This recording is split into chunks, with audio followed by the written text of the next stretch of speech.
Chatbots are a really hot topic in customer communication at the minute. I wanted to talk about the implications for customer care more specifically.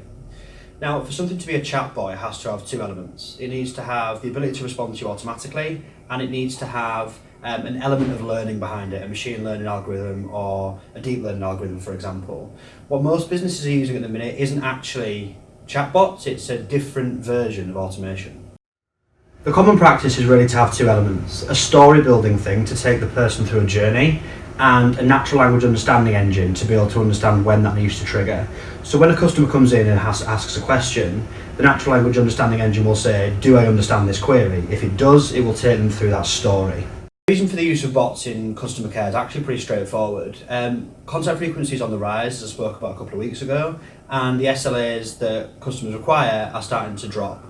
So we've got more customers to answer with more contact in less time, and what those types of bots with natural language and story building are really good at is taking out some of the basic types of queries, FAQs, data protection information, and kind of the start of those basic parts of that journey.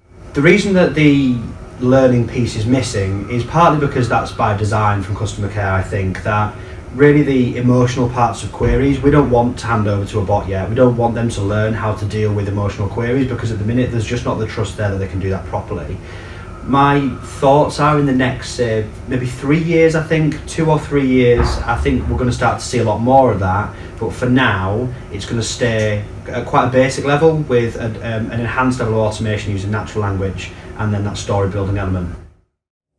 My advice would be to focus on the basic questions and work out how you can get automation to deal with those first. I think the emotional queries can come much later and you can build on what you're learning, but I think right now, start to look at natural language understanding and start to look at those story building elements to try and deal with those basic queries quite quickly. And then as we get more confidence over time, we can start to build more complex queries into those.